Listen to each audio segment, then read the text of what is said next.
I never really saw myself as different. I always try to compete with everyone else and compete to be the best and better. I never saw it as a limitation.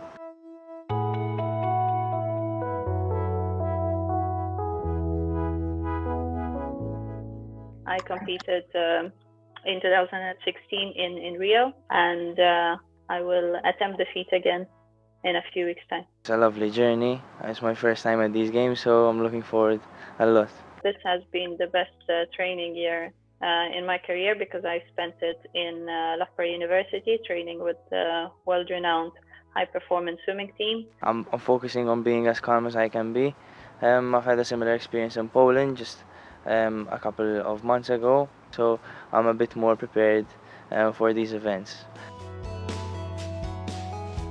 We've yet to go back to the 1960s, so the first edition in Rome, we actually medaled, so silver medals and bronze medals. And then there was a huge gap, because it was only in 2008 which we participated again. How far are we off from medaling? I would say we're still far. Why?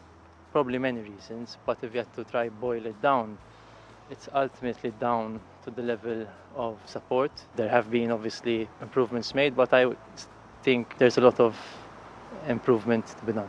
I think I was extremely fortunate to discover the Paralympic movement. I got to meet so many incredible people who encountered so many challenges and difficult moments, but managed to essentially write their own story. In actual fact, you're just like everyone else.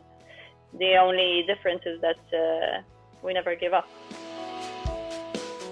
Since 2008, since the Paralympics in Beijing, we basically had one athlete who participated in 2008, London 2012, Rio 2016. But okay, that's just one event, 2 weeks, and that's it. What's happening in between? You've got 4 years in between. What sports is being developed? I'm trying to get people to, first of all, become aware of what is available in Malta, and secondly, also share our own experiences. We got together a team. We tried our best to have greater participation in international competitions. We're trying to target, children with physical disabilities, either born or through, or they may be acquired over time. Help, what I call the grassroots. So pairing up with coaches, even just bridging the gap, the information gap, and at the same time support those athletes who are nearing that stage in their journey to basically push themselves to new levels. That would be my message. That's my message is yes, you may be a bit reluctant or have more questions than answers, but I don't think that's a bad thing. I think that's actually a good thing because it means you're ready to explore, ready to try out. It takes a bit of trial and error, but I think if there's one strength of people with a physical disability, it's the natural tendency to adapt. I think you're almost forced to think differently sometimes. So by nature, you'll find a way to make it work. A message I really like is he who says he can and he who says he can't are both right. So if you say you can do it, you can do it. But if you say you don't, you won't be able to.